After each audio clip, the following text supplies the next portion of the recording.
एकतर ही निवडणूक मला लढवायला लावणाऱ्या माझ्या पत्नी माजी उपमहापौर सुनीता परशुराम वाडेकर हे श्रेय मी त्यांनाच देईल. आदरणीय देवेंद्रजी फडणवीस या राज्याचे मुख्यमंत्री आहेत, त्यांचं कौतुक करेल.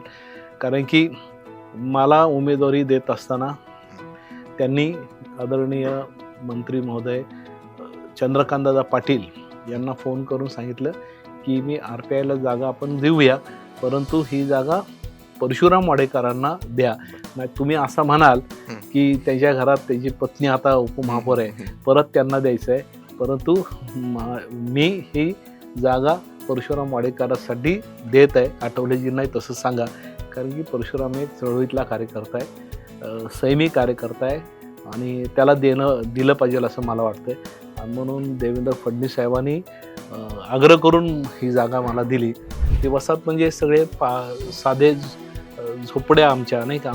माझं स्वतःचं घर पाहिलं तर 10 बाय 15चं बी घर नसेल, त्याच्यामध्ये पत्राला एवढी भोकं पडलेली, पाऊस पडला तर 10 भगोले बी आम्हाला लावायला घरात नसायची. तो साफ करायचा. साफ केल्यानंतर तो त्या दिवशी एक लाकडाचा पोल उभा करायचा, त्याला निळ्या पताका लावायचा, वस्तीत निळ्या पताका, आणि त्याच लाकडाला एक खिळा ठोकून बाबासाहेबाचा तो एक जुना फोटो तो लावायचा, त्याला हार, आणि लाईट नाही काय नाही, सकाळची जयंती आणि काही जेवण थोडंसं लापशी, त्यावेळेस लापशीचं जेवण वगैरे करायचे त्यावेळेचे लोक. आणि कचरकुंडी मी बाबासाहेबांची जयंती केलेली. या शहरामध्ये मी सर्वात जास्त आंदोलनं करणारा कार्यकर्ता म्हणून माझी ओळख आहे. मी खरं म्हणजे नामांतराच्या चळवळीमधला कार्यकर्ता, आणि त्यावेळेस शिवसेना जर नसती तर मी परशुराम वाडेकर घडला. अशी वेळ कधी येणार की तुम्ही स्वतःच्या चिन्हावरती निवडणूक लढून जिंकणार आणि त्या पदापर्यंत पोहोचणार? मुख्यतः आठवले साहेब आणि प्रकाश आंबेडकर जरी एकत्र आले तर महाराष्ट्राचं चित्र बदलल्याशिवाय राहणार नाही. ज्या पद्धतीने बाबासाहेबांचा पराजय झाला, 2 वेळेस बाबासाहेबांचा काँग्रेसने पराजय केला, नेहरू बाबासाहेबांच्या विरोधात आले, काजोळकर सारख्या त्यांच्या ऑफिसमधल्या माणसाला उभं केलं बाबासाहेब. म्हणजे एखाद्याशी बाबासाहेबाच्याच ऑफिसमधल्या माणसाला काँग्रेस उभं करतं आणि बाबासाहेबला पाडतं, हे किती बरोबर आहे? म्हणजे त्यावेळेस बाबासाहेबाला किती वेदना झाला असेल, नाही? नमस्कार, टॉप न्यूज मराठीमध्ये आपलं स्वागत. मी अरुण मेहत्रे आणि आपण पाहतात टॉप न्यूज संवाद. मंडळी, आजचा आपला संवाद आहे पुण्याचे नवनिर्वाचित उपमहापौर परशुराम वाडेकर यांच्यासोबत. नमस्ते परशुरामजी, आपलं आमच्या स्टुडिओमध्ये स्वागत. आणि जसं मी आता उल्लेख केला की नवनिर्वाचित उपमहापौर किंवा इतकंच वैशिष्ट्य नाही, तर आपली नियुक्ती किंवा आपली निवड ही एक ऐतिहासिक देखील आहे. त्याचं कारण असं की एकतर पहिल्यांदाच आपण महापालिकेवरती निवडून आलात आणि उपमहापौर बनलात, आणि दुसरं आणखी एक कारण म्हणजे की याआधी आपल्या पत्नी, आपल्या सौभाग्यवती, त्या देखील याच महापालिकेमध्ये म्हणजे मावळत्या सभागृहामध्ये उपमहापौर होत्या, आणि त्यांच्या पाठोपाठ आपण देखील उपमहापौर झालात. खरं तर सगळ्यात आधी आपलं अभिनंदन. आणि आता आपण बोलायला सुरुवात करूयात की कुठल्याही गोष्टीचं आपण ज्यावेळेस मूल्यमापन करतो किंवा त्याच्यावरती त्याचं विश्लेषण करतो, तर कुणाला याचं श्रेय द्यायचं? हे जे तुम्ही इथवर पोहोचलात किंवा उपमहापौर झालात, आणि हा एक सन्मान पुणे शहराच्या दृष्टिकोनातनं, पुणे महानगराच्या दृष्टिकोनातनं आपल्याला मिळालात, तर एक व्यक्ती म्हणून आणि एक राजकारणी नेता म्हणून, एक कार्यकर्ता म्हणून कुणाला श्रेय? एकतर ही निवडणूक मला लढवायला लावणाऱ्या माझ्या पत्नी माजी उपमहापौर सुनीता परशुराम वाडेकर हे श्रेय मी त्यांनाच देईल की त्यांनी मला निवडणूक लढवायला भाग पाडलं, आणि मी निवडणुकीमध्ये जिंकलो. माझ्या मतदारसंघातल्या लोकांनी मला मतदान दिलं, पण माझ्या पत्नीला हे श्रेय देईल की त्यांनी मला यासाठी प्रोत्साहित केलं आणि भाग पाडलं. हे श्रेय माझ्या पत्नी सुनीता परशुराम वाडेकर यांना. तेव्हा ते म्हणजे की आपण नेहमी म्हणतो की महिलांचा सन्मान, महिलांचा आदर, मात्र महिला या यशामध्ये किती त्यांचा मोठा वाटा असतो किंवा इथपर्यंत पोहोचण्यामध्ये. आणि त्यात जर आपली पत्नी असेल, अर्धांगिनी असेल, तर तिला श्रेय देणं निश्चितपणे याचा आनंद त्यांना देखील आज होतोय. आणि दुसरी महत्वाची बाब म्हणजे की सलग म्हणजे त्या देखील उपमहापौर होत्या, हो, हो. आणि आता तुम्ही उपमहापौर. तर हे कसं घडून आलं? नाही, एक तर मी एक चळवळीतला कार्यकर्ता आहे, नाही का? हं, आणि माझ्या अनेक आंदोलनामध्ये माझे मोर्चे, आंदोलनं मी या शहरातल्या 3 विधानसभा लढल्या. हं. त्यांनी तिन्ही माझ्या विधानसभेमध्ये त्या माझ्या प्रचारामध्ये त्यांचा मोठा सहभाग असायचा. म्हणजे मी बोपडी मतदारसंघ लढलो, मी शिवाजीनगर लढलो, मी कॅन्टोन्मेंट लढलो. तिन्ही ह्याच्यामध्ये माझं कुटुंब मला काम त्यात त्यांचा लीड खूप होता. आणि मला सारखं वाटायचं की माझी पत्नी या ठिकाणी ते निवडणूक लढावी. त्यांनी नकार दिला पण मी ते वाढ लेडीज झालता. त्यावेळेस मी त्यांना आग्रह केला, की तुम्ही पहिल्यांदा त्या निवडणूक लढल्या, पडल्या. मग हं. सेकंड टाईम त्यांना स्वतःला वाटलं, की नाही चांगलं आहे आणि मग त्यांनी स्वतः काम केलं आणि नंतर त्या निवडून आल्या आणि पहिल्याच वर्षी टर्ममध्ये त्या उपमहापौर झाल्या. आणि तुम्ही खरं तर एक मित्र पक्ष आहात या सगळ्या महायुतीमध्ये. भारतीय जनता पक्षाचे मित्र पक्ष आहात आणि अ, तुम्ही आर-पी-आय चं प्रतिनिधित्व करता. तर आर-पी-आयला उपमहापौर पद मिळणं ही देखील एक म्हणजे राजकीयदृष्ट्या एक महत्त्वाची बाब आहे. हं. लक्षवेधी बाब आहे. याच्यामध्ये एकतर आंबेडकरी चळवळीतला कार्यकर्ता मी, नाही का? आम्ही कधी हे स्वप्न पाहिलं नव्हतं, की आमच्या घरामध्ये उपमहापौर पद येईल, नाही का? आणि आम्ही त्या चेअरवर जाऊन बसू, या शहराच्या डेप्युटी मेयर म्हणून हं, आम्हाला संधी मिळेल. पण महायुती झाली आणि महायुतीमध्ये बी-जे-पी बरोबर आम्ही गेल्या वेळेस अलायन्समध्ये या ठिकाणी होतो आणि गेल्या वेळेस 16-17 वर्ष झालं मी भाजपबरोबर मित्रपक्ष म्हणून काम करतो. भीमराव तापकीरची निवडणुकीपासून तर सगळा हा विजयाची घौडदौड त्यांच्या प्रत्येक कार्यामध्ये म्हणजे निवडणुकीमध्ये माझा मोठा सहभाग असतो. आमच्या पक्षाचा सहभाग असतो आणि पहिल्याच वर्षी त्यांनी आदरणीय दिवंगत गिरीश बापट साहेब हं, यांची आठवण होते आज मला, हं, की अ, त्यांनी ताबडतोब रिपब्लिकन पक्षाला पहिल्याच वर्षी हं, नवनाथ कांबळे साहेब दिवंगत त्यांना उपमहापौरपद दिलं आणि ते कंटिन्युटी त्यांनी ठेवलं नाही का. हं, म्हणजे रिपब्लिकन पक्षाला सलग हं, 4 वर्ष महापालिकेतलं पुण्याचं उपमहापौर पद आणि अजून कमिट्या देण्याचं काम हं. गिरीश बापट साहेब असताना झालं. त्यामध्ये पुण्यातले भाजपचे बाकी नेते असतील. परंतु त्यानंतर मलाही आता ट उमेदवारी देत असताना माझी उमेदवारी आठवले साहेबांनी जाहीर केली. म्हणजे माझ्या पत्नीने माझी उमेदवारी पहिली जाहीर केली आणि नंतर मग पक्षाने जाहीर केली. बरं. अ, मलाही उपमहापौर पदाची संधी या ठिकाणी पहिल्याच टर्ममध्ये मिळाली. खरं म्हणजे मी मनापासून आदरणीय देवेंद्रजी फडणवीस या राज्याचे मुख्यमंत्री आहेत. त्यांचं हं, कौतुक करेल. कारण की मला उमेदवारी देत असताना हं, त्यांनी आदरणीय मंत्री महोदय अ, चंद्रकांतदादा पाटील हं. यांना फोन करून सांगितलं, की "मी आर-पी-आयला जागा आपण देऊया, परंतु ही जागा परशुराम वाडेकरांना द्या. बरं. नाही तुम्ही असं म्हणाल, हं, की त्याच्या घरात त्याची पत्नी आता हं, उपमहापौर हं, आहे, हं, हं. परत त्यांना द्यायचं आहे. परंतु मी ही जागा परशुराम वाडेकरांसाठी देत आहे. आठवलेजींनाही तसं सांगा." कारण की परशुराम एक चळवळीतला कार्यकर्ता आहे. संयमी कार्यकर्ता आहे आणि त्याला दिलं पाहिजेल असं मला वाटतंय.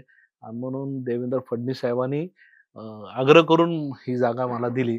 व्यक्तिशः मी त्यांचा खूप-खूप आभारी आहे, की एक चळवळीतल्या कार्यकर्त्याला ओळखण्याची जाण एक हं, चळवळीतल्या नेत्यालाच असू शकते. त्यांनी ते एक त्यांनी ही भूमिका घेतल्यानंतर महाराष्ट्रातल्या तमाम आंबेडकरी जनतेला खूप आनंद वाटला, की अ, मला सर्वात जास्त फोन महाराष्ट्रातून एवढे आले, की बरं. एक जिल्हा नाही, एक गाव नाही, असं मला फोन आला नाही. मी काही लोकांचे उचलले, काही लोकांचे नाही उचलले एवढे फोन. परंतु खूप आनंद सगळ्या चळवळीतील कार्यकर्ता झाला. कारण की मी अनेक वर्ष संघर्ष, मोर्चे, आंदोलनं, हं, रेल रोको, मंत्र्याच्या गाड्या अडवणं, ज्या मी आज उपमहापौर आहे, त्या महापालिकेवर अ, द आंदोलनं 2 वेळा मी महापालिका बंद पाडली. बरं. अनेक मोर्चे, अनेक संघर्ष म्हणजे पुणे शहरातल्या गरिबांच्या वस्तीमध्ये टॉयलेट, संडास, रस्ते पाणी या सगळ्या म्हणजे फक्त मी राहतो ती वसाहत तर खूप डेंजर आहे. नाही म्हणजे तुम्ही केलेल्या कामाची आज म्हणजे खऱ्या अर्थाने पावती मिळाली असं म्हणायला हो. लागेल. कारण की इतके वर्ष आम्ही देखील तुम्हाला पाहतो. मग आंदोलन म्हणजे तुमचं रस्त्यावर उतरून आंदोलन असू द्यात, अगदी रास्ता रोको पासून तर महापालिकेच्या सभागृहामध्ये पत्रकं फेकण्याचं केलेलं आंदोलन. तर हे सगळं आम्हालाही आठवतं. आणि दुसरी जी बाब आहे की म्हणजे चळवळीतला कार्यकर्ता म्हणून तुम्ही घडत गेला आणि दुसरी बाब की त्याची दखल ही पक्षश्रेष्ठीने म्हणजे भाजपच्या देवेंद्र फडणवीसांनी घेतली. त्यांच्या आग्रहाखातर किंवा त्यांच्या इच्छेवरून तुमची इथे नियुक्ती झाली. हो. ही एक दुसरी लक्षवेधी बाब आहे. थोडंसं चळवळीकडे वळूयात, की तुम्ही आता बोलतानाही म्हटलं, की मी चळवळीतला कार्यकर्ता आहे. म्हणजे आंबेडकरी चळवळीतले कार्यकर्ते तुम्ही आहात. या चळवळीने काय तुम्हाला दिलं? तुम्ही या चळवळीमध्ये कसे घडलात? हे देखील थोडंसं जरा सांगा. म्हणजे कारण हे सगळं अ, हे प्रबोधन म्हणून नाही, तर हे एक शेअरिंग आहे आपल्या कार्यकर्त्यांसोबत, आपल्या मतदारांसोबत, नागरिकांसोबत, की कसं हे सगळा अनुभव असतो, हे जरा थोडं सांगा. नाही एक अ, एक तर मी माझं गाव पुणे नाहीये नाही का? हं, आणि गावं सोडून पोट भरायला हं, पुण्यामध्ये आलो आणि आल्यानंतर सिद्धार्थनगर म्हणजे पूर्वी दापोडी हे महापालिकेमध्ये होतं नाही का? हं, आणि दापोडीमध्ये महापालिकेमध्ये असताना एल एस सोनकांबळे साहेब आमचे दिवंगत नगरसेवक ते Republican party of India BC गटाचे ते हं, नेते होते आणि बुद्ध शासन सभा आणि सगळं बंद आमची जी सिद्धार्थनगर वसाहत आहे, त्या वस्तीमध्ये सर्व चळवळीचे कार्यक्रम व्हायचे हे आणि खूप मोठा कार्यकर्त्यांचा संच बीसी कांबळे गटाचा होता आणि त्यावेळेस पॅन्थरचं वातावरण बी जोरात चाललं होतं हं. आणि मी त्यावेळेचा भारतीय पॅन्थरचा एका सिद्धार्थनगर वार्डाचा अध्यक्ष पहिल्यांदा झालो. बरं, एक शाखा म्हणतात नाही का? बरं. त्या शाखेचा मी अध्यक्ष झालो. त्यानंतर मी वार्डाचा अध्यक्ष झालो. हं, मग विधानसभा, नंतर मग रिपब्लिकन पक्षाचा शहराचा अध्यक्ष झालो नाही का. आणि नंतर आता महाराष्ट्र. परंतु मी ज्या वस्तीमध्ये राहतो, ती वसाहत म्हणजे सगळे हं, साधे झोपड्या आमच्या नाही का. हं, माझं स्वतःचं घर पाहिलं हं, तर 10 बाय 15चं बी घर नसेल. हं, त्याच्यामध्ये पत्र्याला हं, एवढी भोकं पडलेली. पाऊस पडला तर 10 भगोले बी आम्हाला लावायला घरात नसायची हं, आणि सगळी मजुरांची वस्ती, हं. कष्टकऱ्यांची वस्ती आणि रेल्वेच्या कडेला आम्ही राहायचो.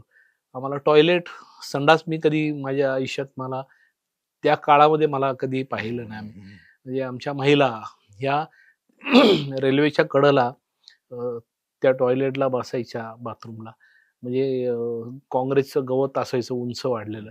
त्या गवताचा आडोसा घेऊन आमच्याच घरचे आमचे सगळे एका बाजूला स्त्रिया बसायच्या आणि एका बाजूला पुरुष बसायचे आणि रेल्वे गाडी आली की ते उठायचे आणि खाली बसायचे. अशी वाईट परिस्थिती मी पाहिलेली आहे, की जिथून आमचा म्हणजे हे झालं. म्हणजे संडास मी मगाशी म्हटलं बाथरूम आमच्या वाटेला नव्हतंच. रेल्वेच्या कडेला जाणं, रेल्वेवर जाणं. काही अनेक लोकांचे मृत्यू तर बाथरूमला गेल्यावर झाले रेल्वेने उडवून नाही का.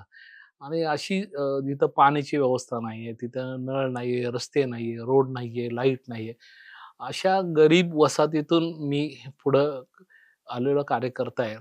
आणि बाबासाहेब आंबेडकरांची जयंती जेव्हा आम्ही करायचो, म्हणजे मी करायचो म्हणजे आमचे आई-वडील करायचे. अक्षरशः बाबासाहेबांची जयंती आम्ही कचरकुंडीवर केलेली.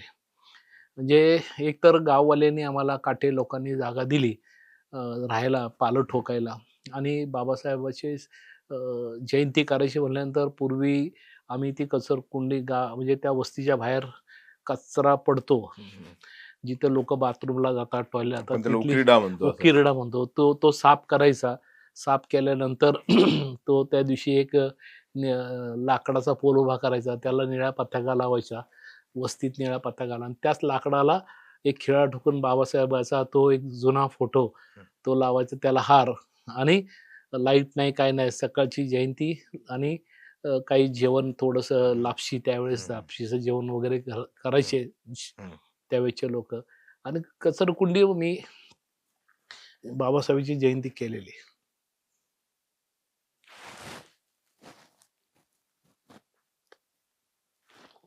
खरं आहे. ते दिवस आठवताना आणि आणि यातूनच तुमच्यातला कार्यकर्ता घडला. त्या सामाजिक जाणीवा तुमच्या ह्या वृद्धिंगत झाल्या. या ठिकाणी आज त्याच बाबासाहेबांमुळे तुम्हाला हा सन्मान मिळाला. म्हणजे आम्ही आता ती कसर कुंडीव जयंती करायचो. मग आज आज मी ती जयंती म्हणजे जसा आम्ही वाढत गेलो नाही का, हे मग त्याच वॉर्डामध्ये LS सोनकांबळे साहेबांना आम्ही निवडून आणलं. ते 19 मतांनी निवडून आले आणि मी भारतीय पॅन्थरमध्ये आठवले साहेबांच्या नेतृत्वाखाली आणि नंतर ते BC गटाचे रिपाईचे म्हणून पण आम्ही सगळ्यांनी दापोडीतल्या लोकांनी ऐक्य करून LS सोनकांबळे निवडून आणलं. त्यानंतर आमची खऱ्या अर्थाने थोडीशी राजकीय वाटचालाकडं सुरू झाली. त्यांचं ॲक्सिडेंटमध्ये निधन झालं आणि त्यांच्या जागी चंद्रकांता सोनकांबळे या निवडून आल्या आणि नंतर त्या सलग 4 वेळेस आम्ही त्या निवडणुका जिंकल्या म्हणजे सलग. आणि नंतर आमच्या लक्षात आलं की सत्तेशिवाय पर्याय नाही. सत्तेत असेल तर सगळे प्रश्न सुटतात आणि तिथून जे आमचा राजकीय वाटचाल सुरू झाली.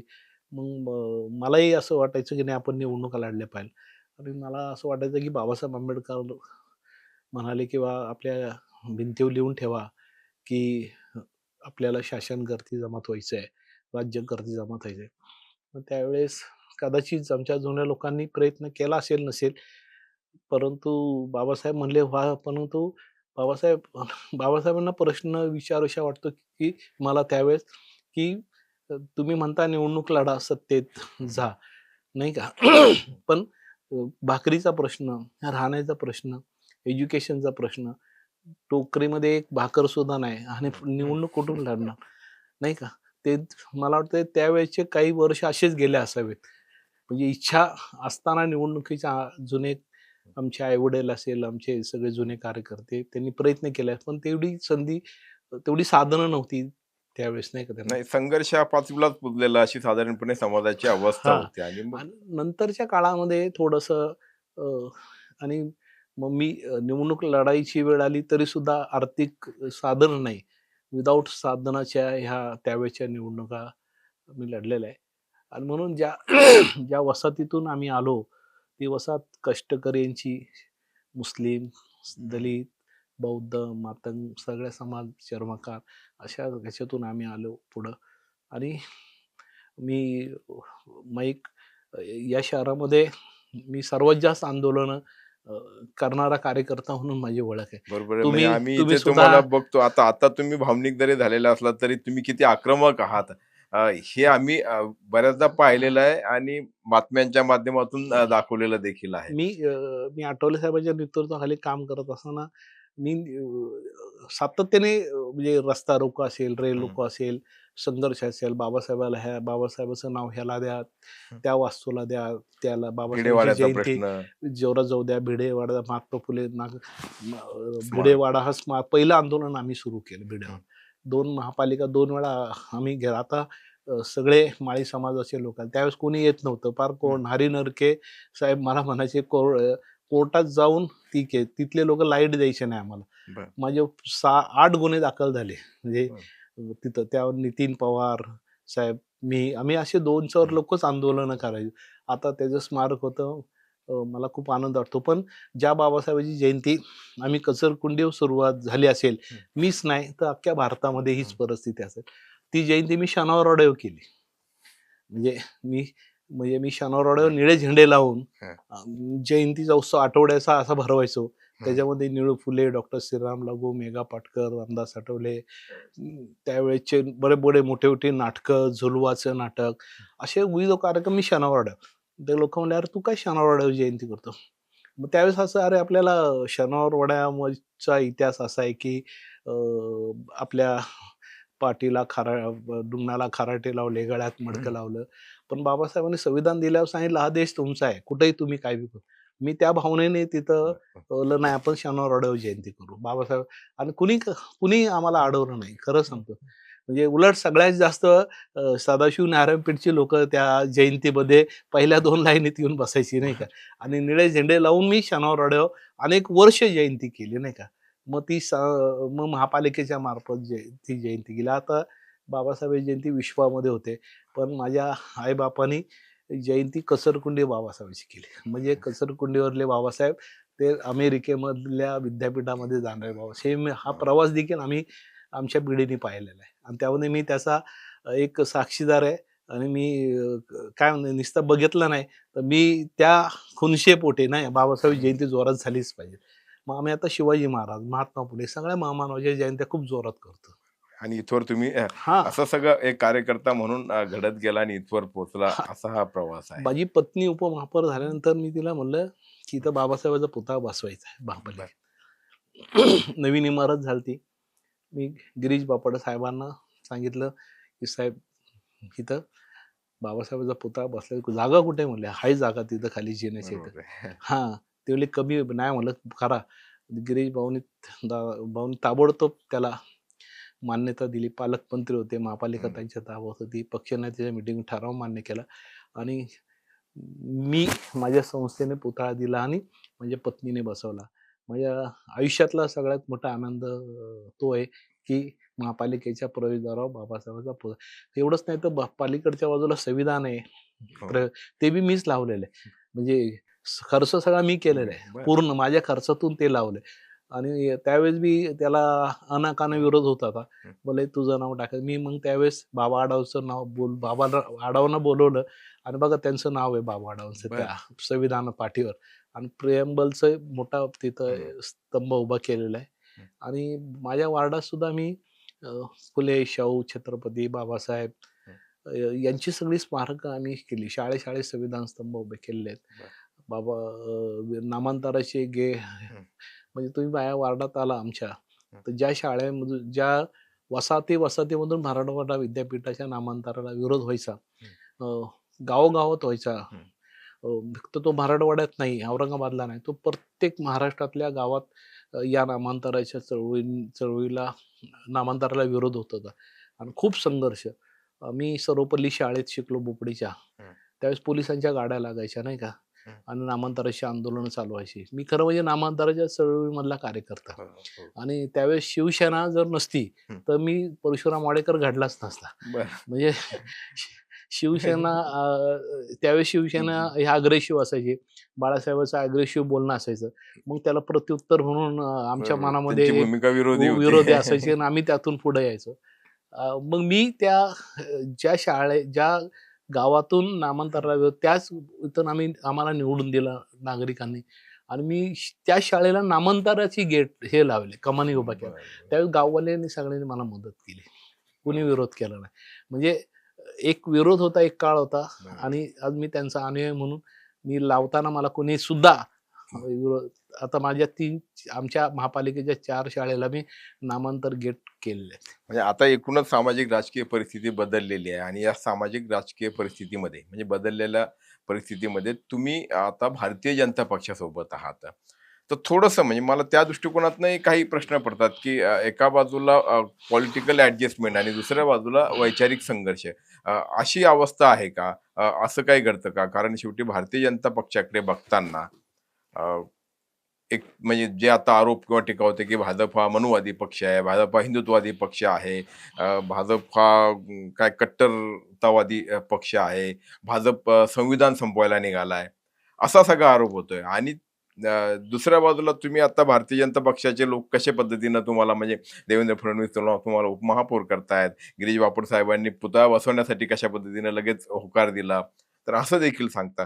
तर हे थोडं जरा समजावून सांगा ना, की खरोखर हा संघर्ष आहे किंवा नाहीये, तर असेल तर कुठल्या पातळीवरती आहे किंवा या आरोपांमध्ये कितपत तथ्य आहे जरा? फक्त एक त्या आरोपामध्ये तर कुठलं तथ्य नाहीये नाही का. आठवले साहेबांनी महायुतीवर जाण्याचा निर्णय केला. त्यावेळेस त्यांनी संबंध महाराष्ट्रामध्ये सभा घेतल्या आणि त्यावेळेस असं म्हणलं की नाही, जो पक्ष आपल्याला सत्ता देईल आपण त्याच्याबरोबर जाणं गरजेचं आहे नाही का. कारण की अनेक वर्ष आम्ही काँग्रेस बरोबर राहिलो नाही का आणि माझे बापजादा ही काँग्रेसलाच वोटिंग करायचे, काँग्रेसवर राहायचे. काही झालं तरी काँग्रेस सोबत नाही का असं. आणि काँग्रेसवर राहिलं तरी गावागावामध्ये त्या काळामध्ये या महाराष्ट्रामध्ये सर्वाधिक ॲट्रॉसिटी आणि दलितावर अत्याचार जर कोणी केले असेल तर ते त्यावेळेच्या काँग्रेस पक्षामधल्या असणाऱ्या राज्यकर्त्यांनी केलेले. म्हणजे त्या आमदार तिथे त्या गावामध्ये ते आमदार ते लोक नाही का, म्हणजे सत्ता त्यांची, सगळं त्यांचं, केंद्रात ते, दिल्ली आणि राज्यात बी ते, आणि आमदार बी ते, त्यांचेच लोक गावागावात मारत होते, अन्याय करत होते, महिलांवर करत होते. आणि मग आम्ही आठवले साहेबांना म्हणलं की आपण ज्यांना मतं देतो ती त्यांच्यात काय बदल होत नाही, तीच माणसं आपल्यावर प्रचंड अत्याचार करतात. आणि परत नावं मात्र सेनेला ठेवतात, भाजपला ठेवतात, अन्याय मात्र हे करतात, नाव मात्र त्यांना ठेवतात. हे आमच्या प्रकाशाने निदर्शनास आलं नाही का. एक तर मराठवाडा विद्यापीठाच्या नामांतराचा लढा 19 वर्ष चालल्यानंतर केंद्रात काँग्रेस होतं, राज्यात काँग्रेस होतं, त्यांनी हा प्रश्न मिटवा पाहिला. त्या किती लोकांचे बळी गेले नामांतरामध्ये, घरं उद्ध्वस्त झाली, तरुण उद्ध्वस्त झाले, जेल झाले, आजही लोकांचे संसार उद्ध्वस्त झालेले ते कधी उभे राहिले नाहीत. आणि अशा नामांतराच्या वेळेला काँग्रेसने एवढं हे करायची गरज नव्हती नाही का. शिगवायचे नाही, नव्हते, म्हणजे त्यांनी शिगवत ताबडतोब ठेवला. देऊन टाकायचं होतं. परंतु सगळ्यात भारतातलं आणि मोठं आंदोलन असेल नामांतराचं, बाबासाहेबांचं नाव द्यावं केवळ एका इमारतीला, किती विद्यापीठाला. हां, विद्यापीठाला. ती मागणी म्हणजे हे नव्हत्या, नामांतर झालं म्हणून पोट भरणार नव्हतं. पण एक स्वाभिमानाची गोष्ट होती. ज्या ठिकाणी बाबासाहेबांनी एज्युकेशनची मुळं लावली, तिथं जाऊन शाळा त्याच भागाला बाबासाहेबांच्या नावाला विरोध होतो. पण काँग्रेसने हे नाही करायला पाहिलं होतं. पण शेवटी ते नामविस्तार झाला नाही का. हो. ती बी आमच्या मनामध्ये खंतच आहे, राग आहे, की नाही किंवा नामविस्तार झाला. आणि म्हणून ज्या पद्धतीने बाबासाहेबांचा पराजय झाला, 2-2 वेळेस बाबासाहेबांचा काँग्रेसने पराजय केला. हां, नेहरू बाबासाहेबांच्या विरोधात आले. काजोळकर सारख्या त्यांच्या ऑफिसमधल्या माणसाला उभं केलं बाबासाहेब. हो. हां, म्हणजे एखाद्याशी बाबासाहेबाच्याच ऑफिसमधल्या माणसाला काँग्रेस उभं करतं आणि बाबासाहेबाला पाडतं. हे किती बरोबर आहे. म्हणजे त्यावेळेस बाबासाहेबाला किती वेदना झाला असेल नाही का. आज महाराजासारख्या कार्यकर्त्याला होतात, त्यावेळेस किती त्यांना त्रास झाला असेल. 2 मिळात मी हे काँग्रेसचे हे जे सगळे चेहरे हे आम्हाला उशिरा का होईना लक्षात आले, की नाही बाबा हे हे हे ज्या पद्धतीने हे करतात, त्यामुळंच एक लक्षात आलं. एवढंच नाही तर बाबासाहेबांचं जे अंत्यविधी झाल्यानंतर राजघाटावर त्यांचा अंत्यविधी होणं गरजेचं होतं दिल्लीच्या. आणि त्यावेळेसचे आमचे जुने आंबेडकरी इथले नेते दादासाहेब गायकवाड असेल, त्यावेळेचे सगळे जुने, त्यांनी म्हणले तर राजघाटावर आम्हाला द्या. परंतु नेहरूने ताबडतोब मुंबईला पाठवलं आणि तिथं बी कचरकुंडीवर, म्हणजे दादर स्मशानभूमीच्या बाजूला लोक कचरा टाकतात. त्या कचरकुंडीवर जागा दिली, नाही इथं बाबासाहेबांचं आहे, हे करा तुम्ही नाही का. तुम्ही सांगा म्हणजे किती द्वेष बाबासाहेबबद्दल काँग्रेस बाळगत असेल.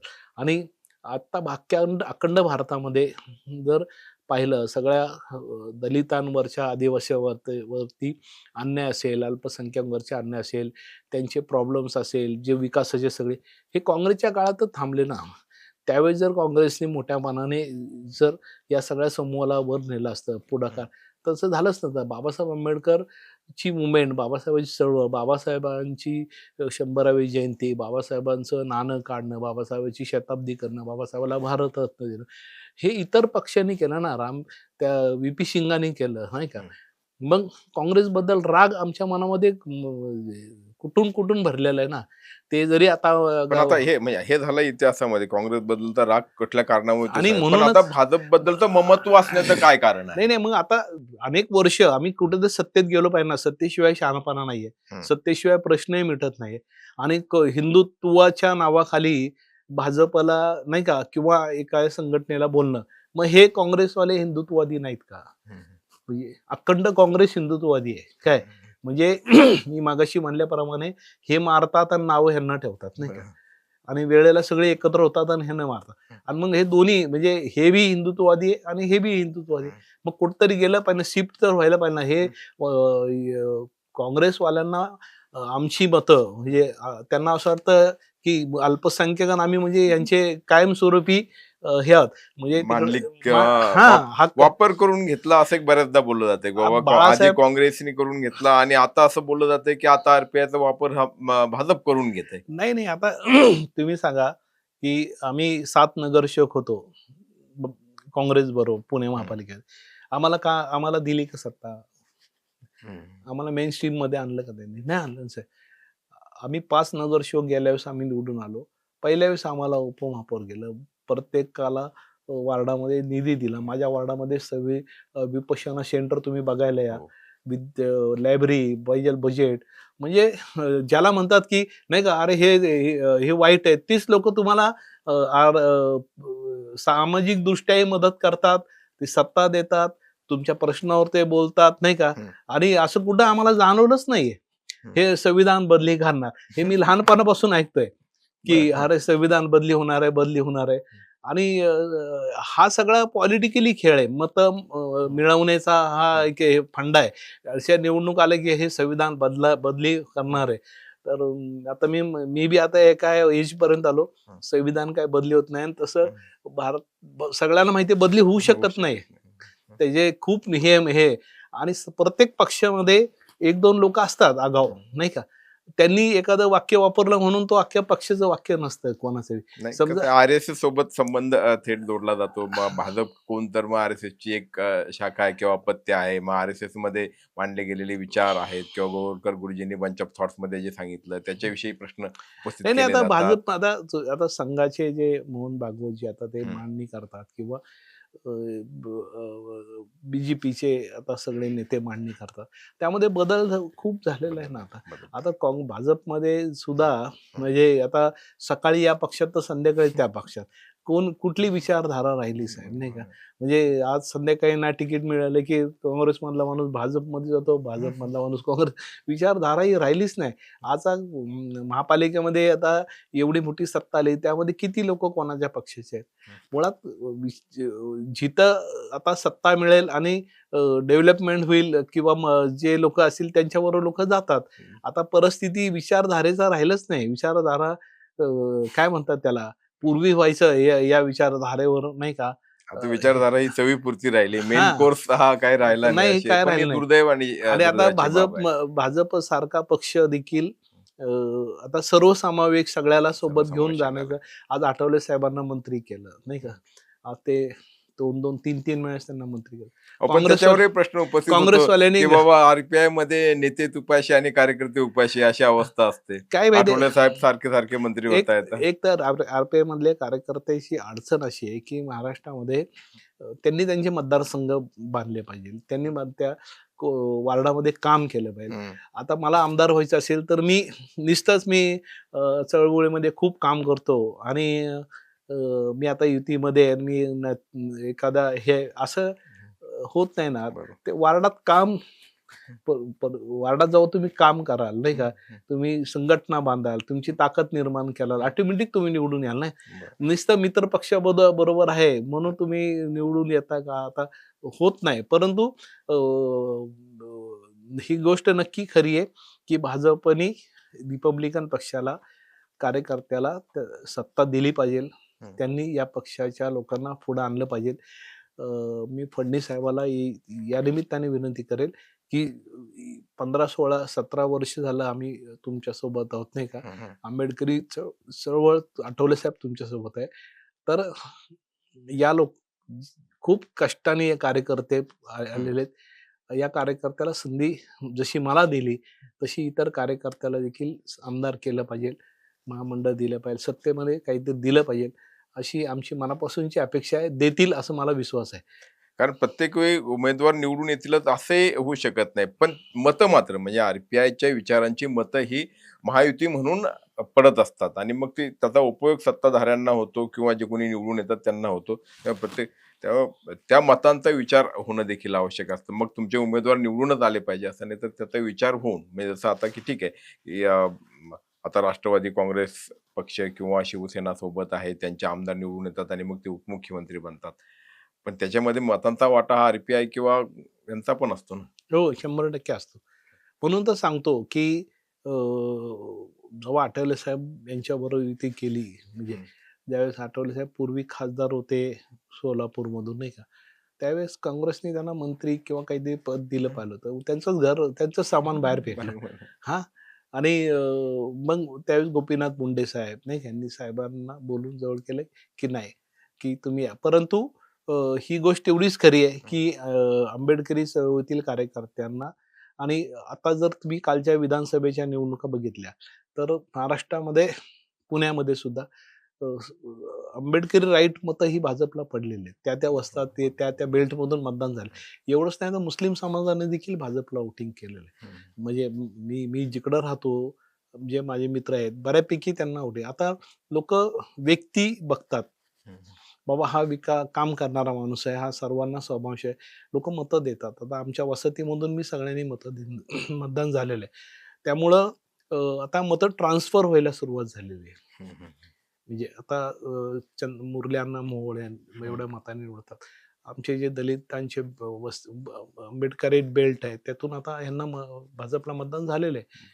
आता माझ्या पॅनलला मतदान झालं, पुण्यात सगळीकडे मतदान झालं. आता लोकांना एक विश्वास वाटायला लागला की नाही राव, बीजेपी वाले सत्ता देतात आणि ते आपल्याला संधी देतात. आता माझ्यासारख्या कार्यकर्त्याला संधी दिल्यामुळे महाराष्ट्रामध्ये भाजपबद्दल एक चांगली चर्चा झाली ना.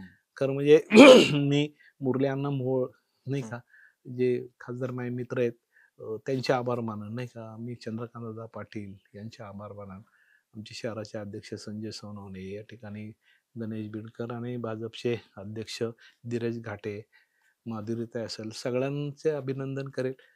आठवले साहेबांचं तर खूप खूप अभिनंदन नाही का, माझ्या पक्षाने मला संधी दिली. पण ह्या मित्र पक्षाच्या या लोकांनी आमच्याशी इथं पुण्यामध्ये एक कनेक्ट ठेवलेलं नाही, एक चांगलं एक सामाजिक चांगला संदेश या निमित्ताने महाराष्ट्रात जातो. पुण्यातला हा संदेश हा महाराष्ट्रात जातो आणि महाराष्ट्रातल्या आंबेडकर राईट जनतेला वाटतं की नाही राव, हे होतंय, चांगलं होतंय. आणि म्हणून महाराष्ट्रातल्या कानाकोपऱ्यामध्ये असणाऱ्या आंबेडकराईट लोकांना भाजप आणि देवेंद्रजी फडणवीस साहेब हे नक्की सगळ्या भागामध्ये सत्तेची संधी देईल असं मी मनापासून अपेक्षा बाळगतो. सत्तेत सहभागी करून घेतलं जातं ही चांगलीच गोष्ट आहे. मात्र एक गोष्ट तुमच्या दृष्टिकोनातून आत्मचिंतनाची आहे, की अशी वेळ कधी येणार की तुम्ही स्वतःच्या चिन्हावरती निवडणूक लढून जिंकणार आणि त्या पदापर्यंत पोहोचणार? कारण आताही बघितलं आपण महापालिकेमध्ये, ठीक आहे महायुतीमध्ये होतात आणि काय तांत्रिक बाब म्हणून तुम्हाला कमळाच्या चिन्हावरती लढायला लागलं. शेवटी कसं आहे की स्वतःचं अस्तित्व ज्यावेळेस आपण स्वाभिमानाची गोष्ट करतो त्यावेळी स्वतःचं अस्तित्व देखील तेवढं टिकून ठेवणं आवश्यक असतं आणि ते कशातून, तर मग स्वतःचा पक्ष, स्वतःचा चिन्ह, स्वतःचं संघटन या सगळ्या बाबी असतात. सर आम्ही म्हणजे मागं काय मला माहित नाही, पण आम्ही 7 नगरसेवक उगवता सूर्याच्या चिन्हावर निवडून आलो आणि पुणे शहरामध्ये पहिल्यांदा 7 नगरसेवक आमचे निवडून आले आणि 15 जण आम्ही सेकंडला राहिलो पुण्यामध्ये. म्हणजे आणि ही जेव्हा काँग्रेस राज्यात होतं आणि केंद्रात सुद्धा होतं आणि महापालिकेत बी तेच होते. काँग्रेसला लक्षात आलं की जर सिंगल वॉर्ड असेल तर इथला, आणि त्यावेळेस अल्पसंख्याक समाज मुस्लिम समाजाचा देखील टक्का वाढला होता म्हणजे पुण्यामध्ये, की संख्या वाढली होती नगरसेवकाची. काँग्रेसच्या लक्षात आलं की ही वाढ पद्धत असेल तर ही माणसं निवडून जातात आणि उद्या जर संख्येने अधिक निवडून गेले तर उद्या महापालिकेमध्ये ही सगळी ताकदीने येतील. पहिल्यांदा काँग्रेसनी पॅनल पद्धत आणली काय, म्हणजे हा, आणि ही मुवमेंट तोडण्याचं काम म्हणजे नाही का, सिंगल वार्ड असेल तर हे गरीब लोक निवडून जातात नाही का, हे काँग्रेसच्या लक्षात आलं आणि त्यांनी मग पहिली पॅनल पद्धत त्यांनी सुरुवात केली आणि मग त्या पॅनल पद्धतीमध्ये आम्ही टिकवू शकलो नाही का. शेवटी काय का आमच्या वसाहती छोट्या असतात, त्यामध्ये आम्ही तिकडची मतं मिळणं कठीण असतं आणि त्यानंतर आमची लोक निवडून येणं कठीण झालं. मग शेवटी 2चं पॅनल, 3चं पॅनल, 4चं पॅनल, 2 पॅनल तर ह्यांनीच केलेत. नंतर बीजेपीने 4चे पॅनल केले नाही का. आता 4च्या पॅनलमध्ये माझं चिन्ह जर मी कबशी घेतलं म्हणजे तर मी एकटा माझं चिन्ह कबशी, 3 दुसरे चिन्ह, एक तर मी बी पडणार आणि ते बी पडणार. एक तर प्रचार करायला अडचण, सगळ्या अडचण, त्यामुळं चिन्हाची अडचण होते. सिंगल वार्ड ज्यावेळेस होईल त्यावेळेस आम्ही नक्की आमच्या चिन्हाचा आम्ही नक्की विचार करू, हा एक भाग झाला. दुसरा एक भाग असा होतो की आंबेडकर राईट ह्याच्यामध्ये खूप गटतट झालेले आहेत, म्हणजे खूप सगळे विखुरलेले आहेत नाही. एकत्र प्रकाश आंबेडकर एका बाजूने, गवई, कवाडे, नवीन अजून पक्ष निर्मित झाले ते वेगवेगळे, त्यामुळं एवढे गट झालेत. ते दुसरे जे दलित समाजाचे हे आहेत, ज्या 61 जाती आहेत शेड्यूल कास्ट मधल्या, आदिवासी लोक. ते म्हणतात अरे याच्यात एवढे गट आहे, यांना कशाला मतदान द्यायचं, ते आमच्यापासून सरकतात. आणि मग एकट्याची जेव्हा आम्ही नाही निवडून येऊ शकत नाही का, यासाठी आठवले साहेबांनी सातत्याने सांगितलंय की रिपब्लिकन पक्षाचं ऐक्य जर पुन्हा झालं तर मी माझा राजीनामा देऊन टाकेल. प्रकाश आंबेडकर साहेबांनी याची लिडरशिप घ्यावी, अध्यक्ष व्हावं, आम्ही त्यांच्या अध्यक्षतेखाली काम करायला तयार. आणि माझी बी मनापासून इच्छा आहे की रिपब्लिकन पक्षाचं जर ऐक्य झालं आणि सगळे जर नेते एकत्र आले, जे आता नवीन पिढीतले नेते, जुन्या पिढीतले नेते, आणि मुख्यतः आठवले साहेब आणि प्रकाश आंबेडकर जरी एकत्र आले तर महाराष्ट्राचं चित्र बदलल्याशिवाय राहणार नाही. पण प्रकाश आंबेडकरांचं असं आहे, ते कधी एका ठिकाणी राहत नाही अशी अलीकडची अवस्था आहे. म्हणजे कधी कधी शिवसेनेसोबत जातात, कधी काँग्रेस सोबत म्हणजे ते आता राहतात, नाही, किंवा असं काहीतरी मध्ये तरी MIM सोबत गेले होते. असं त्यांचं झालेलं आहे. आणि त्यामुळे आता काय ते का, ते बाबासाहेब आंबेडकरांचे नातू आहे, त्यांच्याबद्दल आम्ही कधी वाईट बोलत नाही. परंतु त्यांच्या घरामध्ये सुद्धा आता 3-3 पक्ष, म्हणजे एक त्यांचे भाऊ शिवसेनेबरोबर अलायन्स करतात, दुसरे भाऊ दुसरा पक्ष, 3 पक्ष त्यांच्या घरामध्येच आहे नाही का. आता जर ऐक्य व्हावं आणि गट तोडून काढावे तर ते कुटुंबातलं पहिलं एक जुळवलं पाहिजे नाही का. आणि आठवले साहेब एक काय म्हणतात, आठवले साहेब असेल, कवाडे असेल, पूर्वी नामदेव असेल, हे पब्लिक मधून काम करता करता नेते झाले. कुठलंही वलय नाही, नाही घरामध्ये कुठली राजकीय संघर्षातून जसं मी उभा राहिलो असेल तसं ही माणसं आंदोलन करून संघर्ष करून उभे राहिले. जर मुंबईमध्ये पाहिलं तर मुंबईमधल्या सगळ्या झोपडपट्ट्या किंवा आता जी दिसतात घरं, ती त्या काळातले आठवले साहेब, त्या काळातले नामदेव ढसाळ या लोकांनी मोर्चे काढून उभे केले. त्यावेळेस बाकी मंडळी नव्हते, हेच होते. एक मी जायचो मोर्चाला तर असे मोर्चे निघायचे हजारो आठवले साहेबांच्या नेतृत्वाखाली. म्हणून नामदेवराव असेल, रामदासजी असेल, ह्यांनी संघर्ष करून हे आता बाळासाहेबांना एक बाबासाहेबांचा आशीर्वाद आहे नाही का, ते नक्की आमचे नेते आहेत नाही का. त्यांनी पुढाकार घेतला पाहिजे नाही का, आणि त्यांनी पुढाकार घेऊन सगळ्याला बसवलं पाहिजे. ही आता काळाची गरज आहे नाही का, की नाही बाबा सगळे एकत्र ते, आणि आम्ही जर एकत्र आलो तर मग शेड्यूल कास्ट मधल्या 61 जमाती आहेत, जाती आहेत, आदिवासी आहे, भटके सगळे एकत्र येतील. पण त्यांची अपेक्षा मोठा भाऊ म्हणून आमच्याकडे आहे, आणि आमच्याकडे बघत असताना आमची अपेक्षा प्रकाश आंबेडकर साहेबाकडे, की त्यांनी एकत्र येण्याच्या दृष्टीने नक्की पाऊलवाट टाकावी. आम्ही सगळं सोडून आम्ही त्यांच्या सोबत यायला तयार. उद्या जर सगळं सोडून, बरोबर, पण वेळप्रसंगी भाजपला सोडून अशी बिलकुल परिस्थिती नाही ते जर प्रकाश आंबेडकर साहेब पुढाकार घेऊन ऐक्य करत असेल तर परशुराम वाडेकर उद्याच्या उद्या महापौर पदाचा, उपमहापौर पदाचा राजीनामा देईल, नगरसेवक पदाचा राजीनामा देईल, आणि त्या प्रक्रियेमध्ये मी स्वतः सहभागी होईल. माझ्यासारखा कार्यकर्ता आज जबाबदारीने बोलतो नाही का, पण तशा पद्धतीची सुरुवात होणं गरजेचं आहे आणि त्यांनी करावी. राजकीय सत्ता मिळालीच पाहिजे, परंतु जर समाजाचं ऐक्य होत असेल, सगळ्या दलितांचं ऐक्य होत असेल तर त्याग करायची बी आमची तयारी आहे. त्याला आता आपण थोडं अगदी म्हणजे समारोपाकडे आलो आहोत. 1-2 प्रश्न. आता तुम्ही उपमहापौर झालात आणि निश्चितपणे संबंध शहराचे प्रतिनिधी म्हणून तुम्ही आता सर्वत्र वावरणार आहात.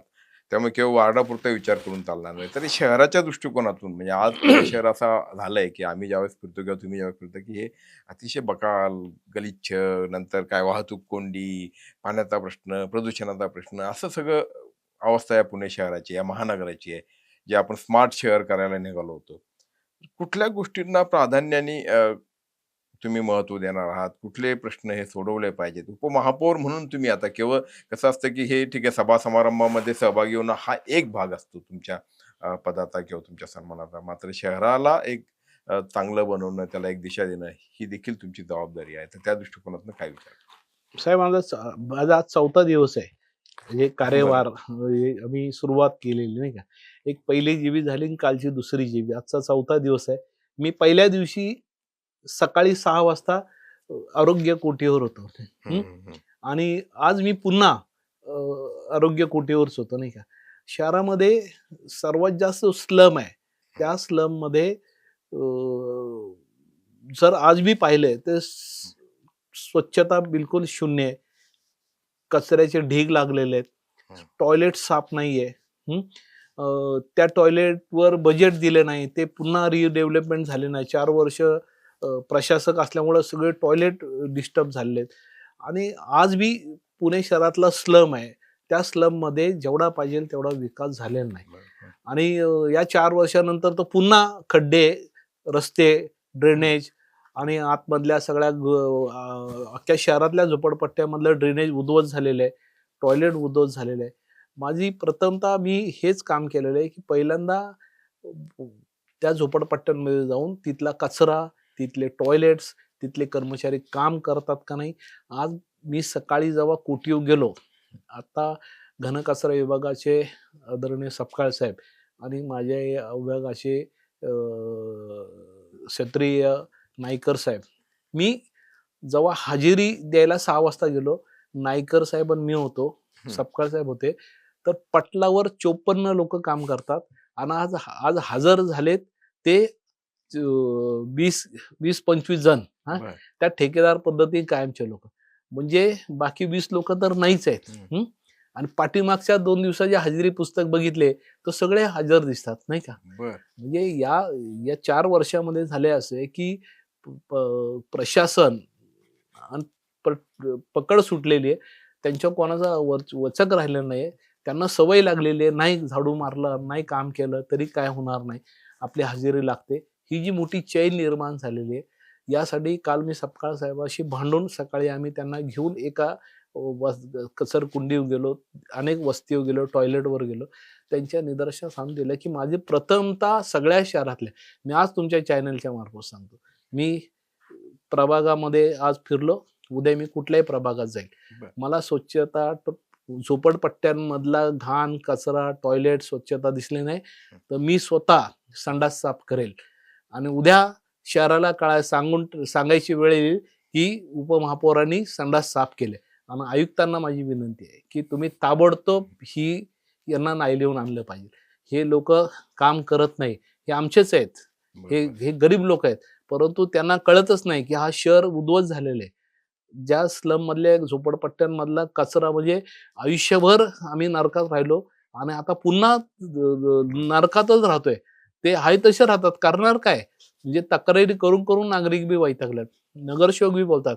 पण हे गेंड्याच्या कातडी पांघरून राहिलेले जे आधी सगळे जे आरोग्यातले लोक आहेत, त्यांना सुधारलं पाहिजे, त्यांना ताबडतोब वटणी आलं पाहिजे. मी जे बी प्रश्न उपस्थित करणार, वेळ प्रसंगी मी संडास साफ करायला उभा राहणार. तुम्ही करणार नाही तर मी करेल, नाही का. शेवटी काय करणार, झोपडपट्ट्यांमधले संडास हे स्वच्छ, अजूनही SRA प्रकल्प जे वेगाने व्हायला पाहिजे ते होत नाहीये, अजूनही अडचणी आहे, नाही का. काही नियमावलीच्या अडचणी आहे, काही जागेच्या अडचणी आहे. आयुक्त साहेबांना माझी विनंती असणार आहे की पुण्यातला झोपडपट्टी तुम्हाला संपवायची असेल तर तुम्ही गांभीर्यपूर्वक त्याच्यावर काम करणं गरजेचं आहे. मी ज्या झोपडपट्टीने देतो, मी झोपडपट्टीच बोलणार, नाही का. नंतर मी शहराच्या बागेच्या याच्याबद्दल तर मी सर्व नागरिकांचा उपमहापौर आहे, परंतु पहिलं मी माझ्या गरिबांच्यासाठी माझा पदाचा उपयोग जर त्या गरीब झोपडीसाठी झाला तर मला खूप आनंद वाटेल की नाही बाबा त्याला चांगलं संडास मिळालं. नाहीतर मी टॉयलेट जाताना 50 वेळा उभा राहतो की मच्छर चावू चावू बेजार करतात, मला मच्छरची हे घेऊन जावं लागायची टॉयलेट. म्हणजे रस्त्यावर तो बसायचो, टॉयलेट बांधून दिले तरी ते स्वच्छ नसायचे. आज मी उपमहापौर आहे तरी सुद्धा तीच परिस्थिती असेल तर काय फायदा. त्यामुळं मी काम करायला बदललं पाहिजे आणि आयुक्तांनी त्यात लक्ष दिलं पाहिजे, नाही. मी आज आयुक्तांना बोललो आणि आज आयुक्त मला उद्यानाच्या आज महापालिकेचा वर्धापन दिन आहे, ते संभाजी उद्यानामध्ये आम्ही एकत्र होतो, माझ्या हस्ते उद्घाटन झालं. तिथं फळं आणि भाजीपाला फुलं प्रदर्शन भरले, त्याचं उद्घाटन माझ्या हस्ते झालं. आयुक्तांना आम्ही सांगितलं की पुण्यामध्ये एक आपण संविधान गार्डन करूया, नाही का. मी त्यांना सूचना केल्यानंतर त्यांनी आज भाषणामध्ये त्यांच्या उद्घाटनार्थ जे माझ्यानंतर भाषण केलं त्यांनी सांगितलं की वाडेकर साहेबने बोलाय संविधानचं उद्यान ही चांगली सूचना आपण बनवून टाकू. म्हणजे आज आयुक्तांनी भारतीय संविधानावर एक संविधान उद्यान करायचं त्यांनी जाहीर केलेलं आहे. मी त्यांचं अभिनंदन करेल की लवकरात लवकर पुण्यामध्ये संविधानाच्या नावाने एक उद्यान उभं राहील आणि त्याच्यामध्ये विद्यार्थी गेल्यानंतर संबंध विद्यार्थ्यांना, भारतीयांना कळेल की संविधानाने आपल्याला मूलभूत काय अधिकार दिले, त्या संविधानामध्ये त्या गार्डनमध्ये फिरताना त्यांना प्रचिती होईल. असं उपमहापौर म्हणून तो एक माझ्या डोक्यातला त्यांनी लगेच मान्य केलं. तर रस्ते आहे, ड्रेनेज आहे, सिग्नल आहे, शाळा आहे. ज्या शाळामध्ये मी शिकलो त्या शाळा पडायला आल्यात. म्हणजे त्याचं टेक्चर ऑडिट झालेलं आहे, परंतु कधी पडेल माहित नाही का. तर त्या शाळा महापालिकेतल्या पुन्हा करून त्या सगळ्या शाळा कशा चांगल्या करता येईल, कारण की महापालिकेतली पटसंख्या कमी होत चाललेली, कशी वाढवता येईल आणि झोपडपट्ट्यांमधल्या महापालिका शाळा दर्जेदार व्हाव्या यासाठी उपमहापौर म्हणून मी मनापासून प्रयत्न करणार. आणि विशेष म्हणजे की या महापालिका शाळा मराठी माध्यमांच्या शाळा आहे आणि हो. तिथे आपल्या झोपडपट्ट्यांमधली मुलं मुलं आहे, जातात. हा. म्हणजे मराठी भाषेतून शिकायला पाहिजे, ती मराठी टिकली हो. पाहिजे, यासाठी खरे जर प्रयत्न कुठे असतील तर ते तिथे ते- होत आहेत. पण हो. त्याकडे दुर्दैवाने दुर्लक्ष शाळा होतं आणि दुसरीकडे अत्यंत फक्त राजकारण दुरावस्था झालेली आहे. त्या मुद्द्याचं होत असतं. म्हणून एक तर त्या शाळा, परत आमची काही हॉस्पिटल्स आहे अत्यंत बांधून महापालिकेने ठेवलेत, पण तिथं कामगार नाही असल्यामुळे ते बंद अवस्थेत आहे. त्याच्याकडे लक्ष द्यायचं आहे नाही का. हॉस्पिटल्स आम्हाला खूप आता ससून मध्ये किंवा रुबी हॉलमध्ये, जहांगीरमध्ये परवडत नाही. मी आयुक्तांना तेही सांगितलंय की जे आपले जागा आहेत, आपले हॉस्पिटल्स आहेत, त्याच्यासाठी बजेट द्या, ते रन करा नाही का. तिथं चांगल्या फॅसिलिटी देणं, कारण जर लोक रोज हॉस्पिटलला गर्दी करतात, पैसे नाही लोकांकडं. मग महापालिकेचे हॉस्पिटल दर्जेदार करण्यासाठी मी नक्की या बजेटमध्ये सुचवणार आहे की हे हॉस्पिटल्स आणि ह्या शाळा सगळ्या म्हणजे 60-70 वर्ष 100 वर्षापूर्वीच्या शाळा झाल्या त्या पुन्हा चांगल्या करा महापालिकेच्या शाळा नाही का. असा मी प्रयत्न साहेब करणार आहे. अनेक गोष्टी करण्यासारख्या आहे. खरं तर या शहरातल्या नागरिकाचं, सामान्य माणसाचं एकूणच जनजीवन हे सुखकर व्हावं, त्याला सुविधा मिळाव्यात अशी आज आवश्यकता आहे. त्या दृष्टिकोनातून आपण प्रयत्न करणार आहात म्हणताय. खरोखर कौतुकाची बाब आहे. आणि 2 पातळ्यांवरती, म्हणजे एकतर ज्या चळवळीतून, ज्या विचारातून तुम्ही घडला, त्या विचाराला, त्या चळवळीला देखील आपण काहीतरी देणं लागतो ही भावना मनात ठेवणं आणि ते त्या दृष्टिकोनातून काम करणं हा एक भाग, आणि दुसरा या समाजासाठी, या शहरासाठी जबाबदारीने किंवा कर्तव्यनिष्ठेनं काम करणं हा दुसरा भाग. या दोन्ही गोष्टींसाठी आपल्याला मनपूर्वक शुभेच्छा. आणि जसं तुम्ही 3 निवडणुका आधी विधानसभेच्या लढलेलाच आहात, या राजकारणामध्ये कधी काय कुठे कुठली संधी येऊ येईल शकते काय हे सांगता येत नाही. सांगता येत नाही. त्यामुळे एकूणच तुमच्या पुढच्या राजकीय कारकिर्दीसाठी देखील शुभेच्छा. या आपण ठिकाणी आमच्या स्टुडिओमध्ये आलात, मन मोकळ्या गप्पा मारल्यात, त्याबद्दल मनपूर्वक आभार. खरं म्हणजे तुमचे खूप खूप आभार आहे. खरं साहेबांनी माझे मोर्चे कव्हर केलेत, आंदोलन कव्हर, ते माझी मुलाखत घेतात नाही का. मला कधी वाटलं नाही की मी याबद्दल, विकासाबद्दल साहेबांबरोबर हे देईल, मुलाखत देईल. मी खरं म्हणजे अजितदादा पवारांना मनापासून श्रद्धांजली अर्पित करतो. आणि मला एक बाई भेटली गेल्या 2 दिवसापूर्वी, मी उपमहापौर झालं. ती मला म्हणली, मुस्लिम बाई आहे, मला कॅम्पात भेटली, स्टेटसमध्ये मी कपडे शिवाय चाललो होतो. तिने मला पकडलं, बेटा, तिने माझी गाडी बघितली असेल, गाडी बघून म्हणली, बेटा तू अजितदादा पवार जैसे काम करना, एवढी बोलली, निघून गेले. मी त्या दिवशी तिचं वाक्य लक्षात ठेवलं आणि मी 6 वाजता उठतो. सकाळी आज 4था दिवस आहे, मी 6ला उठतो. जेवढं शहरासाठी मला वेळ देता येईल, काम करता येईल, तेवढं मी करेल. धन्यवाद. कामाचा माणूस म्हणून तुमची देखील नक्की नक्की. धन्यवाद. आपण स्टुडिओमध्ये आलात. Thank you thank you. तुमची car, electric panel, data server आगीपासून सुरक्षित आहे का? नाही? मग आजच बसवा F protect temperature activated fire suppression device. यामध्ये आहे eco friendly non toxic pressurised liquid, जे आग लागल्यास क्षणार्धात ऍक्टिव्हेट होऊन आगीवरती मिळवते नियंत्रण. बसवण्यास अतिशय सोपे आणि सुटसुटीत. टेकालिपचे एक दर्जेदार उत्पादन एफ प्रोटेक्ट.